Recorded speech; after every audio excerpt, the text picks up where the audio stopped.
Halo Sobat Uta, bertemu lagi dalam Uta Bicara, talk show-nya Uta 45 Jakarta. Ruang berbagi informasi terkini, meluncurkan informasi dan juga temukan solusi. Kita akan ngobrol-ngobrol kembali bersama Bapak Rudiono Darsono. Halo Pak, apa kabar Pak? Harus baik. Sehat selalu ya Pak. Amin, harus sehat. Ya, yang penting sehat. Iya. Pak, kali ini kita akan ngobrol-ngobrol ini tentang RUU Polri. Mana kan sudah masuk prolegnas nih.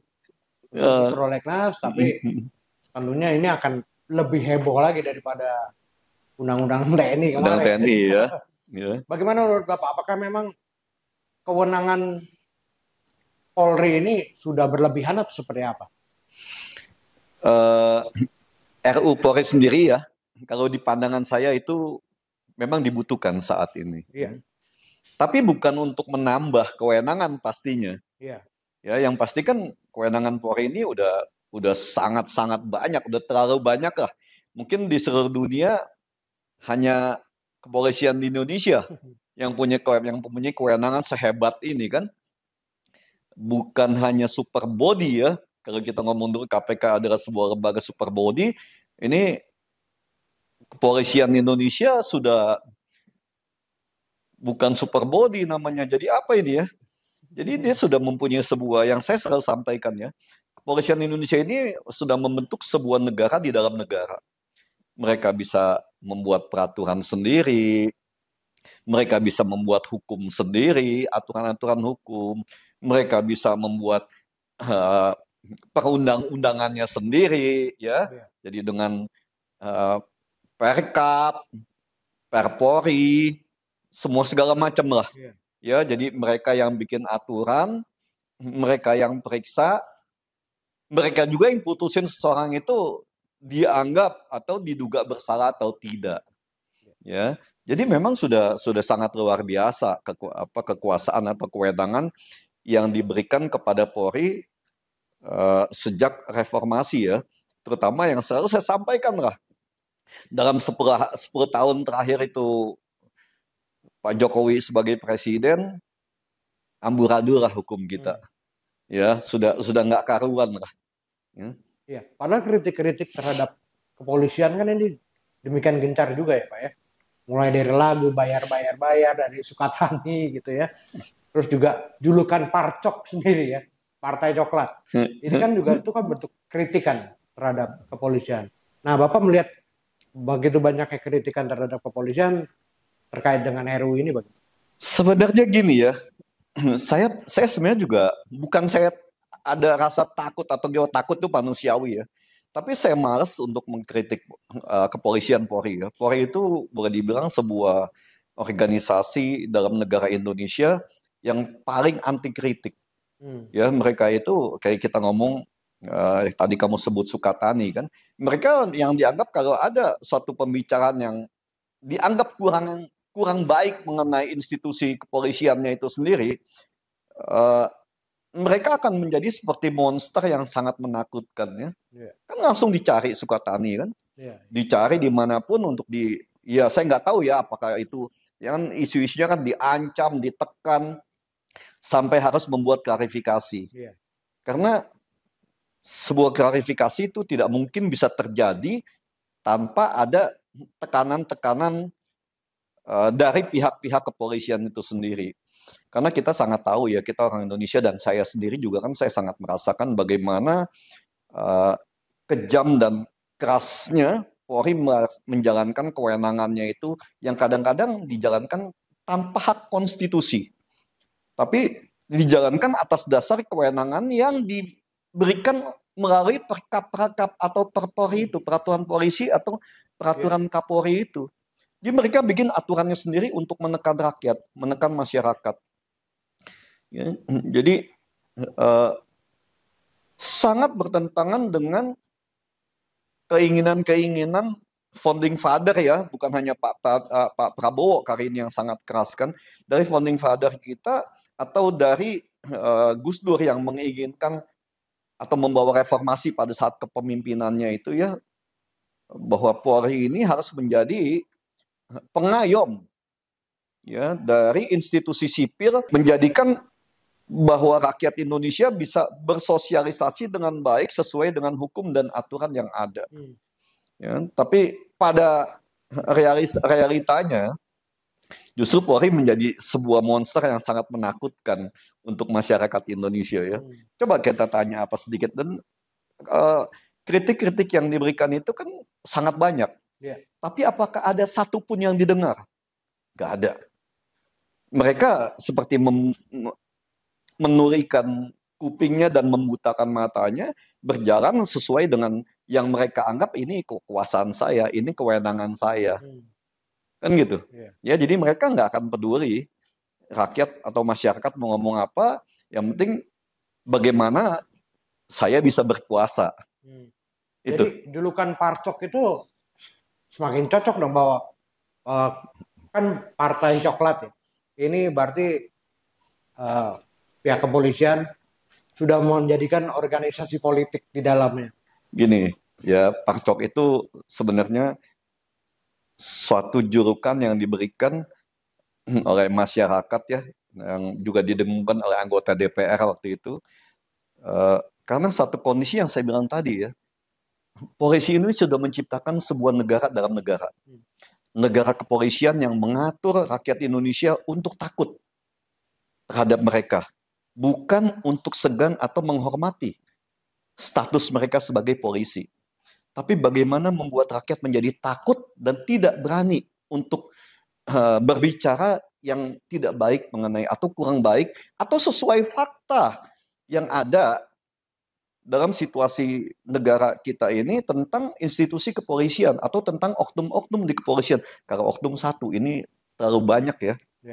Kemarin Mbak Naswa sudah mengatakan kan, terlalu banyak polisi bandit ini, oknum-oknum polisi bandit, bajingan ini yang memang merusak institusinya sendiri.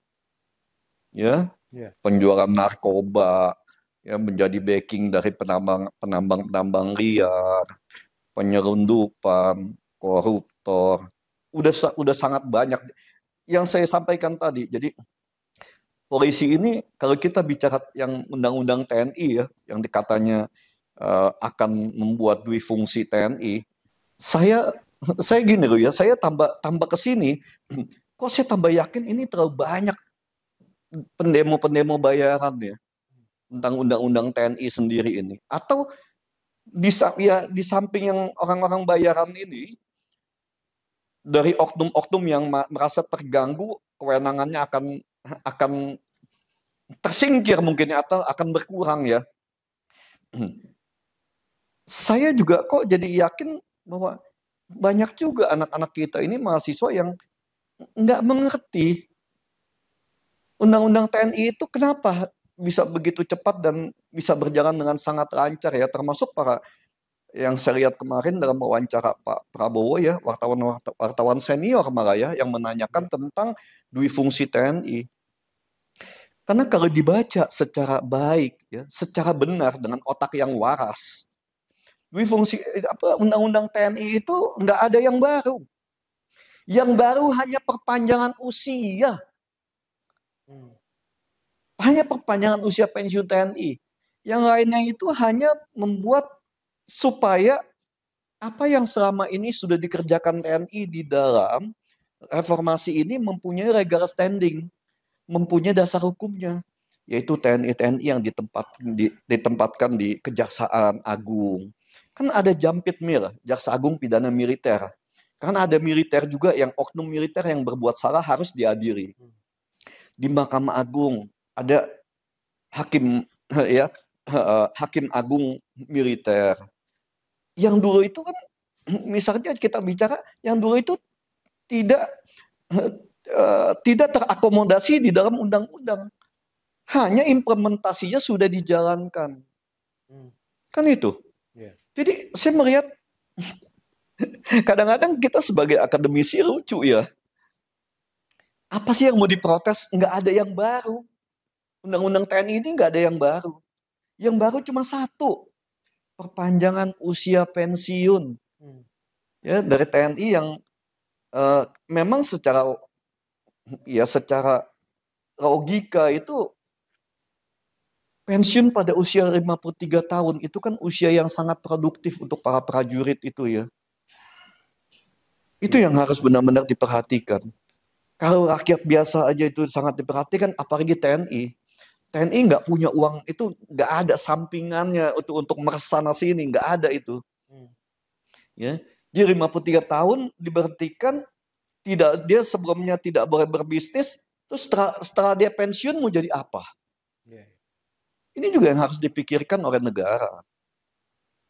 Saya rasa di sini pemerintah ya dalam hal ini Pak Prabowo sangat aware untuk itu. Makanya begitu beliau menjabat, undang-undang TNI langsung cepat diselesaikan dan poinnya juga nggak ada yang baru, hanya membuat legal standingnya toh. Dasar hukum bahwa TNI itu ada duduk di sana, di sana, di sana yang selama ini sudah dijalankan. Berbeda dengan kepolisian yang ada di seluruh institusi di Indonesia ini. Apa yang nggak ada polisinya? Ya. Atau jangan-jangan RUU kepolisian ini multifungsi Polri. Ya itu yang saya bilang, ini Polri ini super body yang bukan hanya dui fungsi Polri, tapi multifungsi. Badan ad hoc yang dibentuk karena kegagalan kepolisian dan kejaksaan memberantas kejahatan-kejahatan extraordinary seperti korupsi, penyeludupan, penyalahgunaan kewenangan dari para pejabat ini, itu pun diisi juga oleh polisi. Diisi polisi, lihatin semua sekarang. KPK pun jadi tempat sampah di sana. Apa yang KPK kerjain?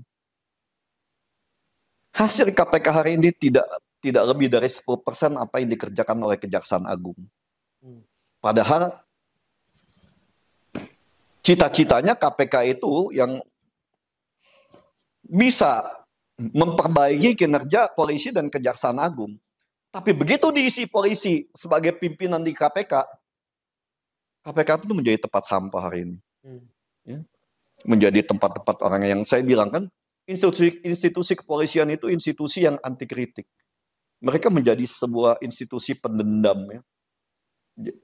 Seperti kita bicara gini ya.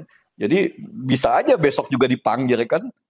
Ya, kamu iya. Kasus Kanjuruhan saya dipanggil. Nah, Kanjuruhan kamu dipanggil karena kamu protes tentang Kanjuruhan. Sukatani bayar dipanggil juga, harus klarifikasi. Nah kemarin ada satu kasus juga yang di Papua ya, didatengin juga untuk klarifikasi. Jadi rakyat benar-benar tidak punya kewenangan atau kebebasan sama sekali, atau tidak punya hak sama sekali untuk mengkoreksi perbuatan-perbuatan dari kepolisian yang rakyat anggap itu tidak tepat atau kurang tepat atau salah. Ya. Jadi minta langsung diklarifikasi supaya itu, ayo kamu bicara klarifikasi, perbaiki bahwa kamu bicara salah. Jadi orang lain selalu salah, polisi selalu benar. Terus kalau sampai ada penambahan kewenangan lagi dengan sudah multifungsi ini, tanpa ada pengawasan, ini kan boleh dibilang nggak ada pengawasan. Siapa yang ngawasin polisi? Nggak ada yang ngawasin polisi. Ya. Nggak ada. Sama sekali tidak ada yang berani untuk mengawasi polisi. Tentara aktif korupsi masih bisa ditangkap, diperiksa, untuk diadili. Itu banyak banget para Basarnas semua segala macam diadili, aktif. Korupsi di TNI tetap diadili. Kepolisian sampai hari ini siapa yang diadili dari tindak-tindakan korupsi? Apa tidak ada korupsi di kepolisian? Kita mau ngomong jujur aja ya. Kita sebagai akademisi kan sangat tahu itu. Apa tidak ada penyalahgunaan kewenangan di dalam baik pengadaan barang dan jasa, iya kan? Penyalahgunaan kewenangan. Kita bicara secara jujur aja lah. Kan banyak sekali. Yang baru terbuka kan ini tingkat-tingkat level kroconya aja kan. Sampai tingkat Kasat Reskrim, yang Jakarta Selatan, tingkat direktur, itu pun yang kemarin yang di Polda Metro Jaya itu kan, yang kasus pemerasan juga terhadap warga negara Cina dan Malaysia. Banyak sekali kasus-kasus yang dilakukan oleh kepolisian itu, jadi penyalahgunaan kewenangannya di sana ya. Kalau Kompolnas sendiri Bapak melihat bagaimana? Karena kan isinya juga ada beberapa yang mantan dari Komnas sama segala macam itu. Kompolnas itu yang selalu saya sampaikan kan, Kompolnas itu hanya ngabis-ngabisin uang negara, nggak ada fungsi sama sekali. Kompolnas itu malah lebih kadang-kadang sebagai corongnya kepolisian untuk membenarkan tindakan-tindakan biadab dari oknum-oknum di kepolisian. Ya, kita lihat aja kan tindakan-tindakan kepolisian kayak apa pedofilnya oknum perwira polisi yang kemarin di Ngada itu kan, pejabat Kapolres itu pedofil itu kan udah kejahatan-kejahatan extraordinary internasional kan. Ya, itu pun nggak jelas kasusnya. Dia yang mereka yang jadi jeruk periksa jeruk, proses jeruk, habis itu hilang lagi itu jeruk, mungkin tinggal kulitnya nanti kan. Ya, karena begitu mereka periksa, yang meriksa mereka. Ya, polisi diperiksa polisi. Yang si Sukatani kan, polisi periksa polisi, bayar polisi. Kan gitu kan. Habis itu banding. Nggak bisa ada orang lain ikut campur. Ini kita baru masalah etik loh. Kita belum bicara masalah pidananya. Masalah etiknya pun saya kok nggak ada keyakinan bahwa itu akan selesai gitu ya. Sampai ke pidananya. Coba kalau masyarakat atau institusi lain. Oh sebentar itu kan. Ya, jadi masalah pemeriksaan kepolisian kalau dibilang oh enggak kita terbuka kita periksa, memeriksa masalah etiknya aja nggak pernah selesai. Habis itu dibiarkan masyarakat lupa. Karena kesulitan masyarakat sendiri kan. Ya kayak sekarang ini kan kesulitan ekonomi, tentang PHK di mana-mana, kenaikan sembako dan semua segala macam, nyari kerja susah. Mana lagi masyarakat mau atau ada waktu untuk berpikir tentang sidang atau pemeriksaannya kode etik dari bajingan-bajingan di kepolisian itu kan. Nggak ada waktu lagi. Oke. Pak, terakhirnya kan sudah masuk prolegnas. Ini apakah memang masyarakat untuk mengawasi tentang RUU kepolisian ini apakah perlu melakukan demo lagi kah ataupun bedah publik lah atau apa untuk agar RUU ini sendiri dihasilkan yang Oke, gini lah, kalau demo udah jangan sampai anak-anak mahasiswa kita dibanting sama mereka lagi kan. Dulu kan banyak mahasiswa kita dipiting, dibanting ya kemarin juga. Jangan terlalu banyak yang begituan. Dan saat ini kan Pak Prabowo sudah sampaikan, ya mereka minta kepada para wakil rakyat ini Komisi 3 terbuka kepada para akademisi dan masyarakat untuk membahas sama-sama tentang RUU kepolisian dan RUU KUHAP juga itu kan. RUU kepolisian dan KUHAP itu yang akan membuat kepolisian menjadi negara di dalam negara yang tidak tersentuh oleh siapapun. Jadi kalau kita ngomong Parcok, mungkin 10 tahun ke depan Parcok yang akan menjadi pemenang pemilu di sini. Ya, karena mereka punya semua komponen itu. Mereka yang memegang keamanan, mereka yang membuat peraturan sendiri, mereka yang meriksa sendiri, mereka yang menetapkan seseorang itu bersalah atau tidak bersalah. Walaupun masih dalam dugaan ya. Tapi kita tahu, kejaksaan dan pengadilan pun tidak berani membantah mereka. Ya, jadi kalau udah satu komitmen dari institusi, pengadilan pun atau kejaksaan pun hanya ngikut aja, nurut aja. Ya, jadi mereka juga bukan institusi-institusi yang berani untuk bertentangan dengan kepolisian ya. Jadi kita saat ini kita masih belum bisa terlalu berharap banyak. Kita hanya percaya sosok Presiden Prabowo Subianto ini dapat memberikan sebuah badan pengawasan yang netral ya. Bukan Kompolnas hari ini. Kompolnas hari ini yang saya sampaikan, apalagi sekarang dipegang sama Parcok lagi kan.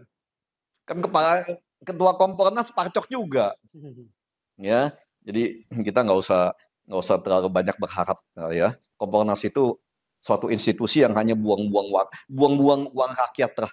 Nggak ada guna itu. Itu nggak. Saya sampaikan tegas di sini. Kenapa? Karena saya juga sudah memberikan laporan-laporan, nggak pernah ada proses yang memadai untuk memperbaiki kepolisian Indonesia. Kompolnas itu dianggap tidak ada juga. Karena banyak kan pensiunan kepolisian kan. Yang dulu juga mungkin mereka sama-sama tahu, kamu pun juga maling juga kan. Kan itu aja. Jadi kita jangan, nah ini kita harapkan kalau sampai RUU ini benar-benar dijalankan oleh Pak Prabowo, yang justru harus dibuat adalah penguatan pengawasan. Tidak boleh ada polisi lagi di dalam sini.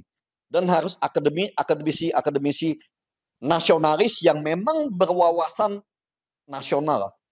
Berwawasan untuk kepentingan bangsa dan negara. Bukan lagi akademisi atau profesor-profesor yang hanya nyari uang di sana. Ya, kalau cari nama biasa mereka sudah nggak mau banyak itulah ya. Tapi mereka banyak yang sekarang dagang titel dokter, profesor doktornya itu untuk cari uang, cari koneksi, supaya mereka juga bisa ikut menjadi bagian dari mafia hukum itu sendiri. Itu sangat berbahaya. Kali ini kita salah, yang saya sampaikan, Pak Prabowo ini hari ini ya dengan begitu tegasnya beliau memimpin, Indonesia ada di persimpangan jalan. Ya, kita mau maju lurus atau kita harus ke jurang yang mungkin lebih dalam. Ini yang dijalankan Pak Prabowo hari ini. Ya, jadi Pak Prabowo harus tegas, dan satu poin yang harus dia pegang utama adalah bagaimana Pancasila, ya, sabta marganya beliau itu, bahwa Pancasila itu harus menjadi pedoman bagi pejabat untuk mensejahterakan rakyat, memberikan keadilan kepada rakyat. Itu poin utama, ya. Seorang Prabowo harus mampu memberikan keadilan dan kesejahteraan kepada rakyatnya. Itu harus ditegaskan.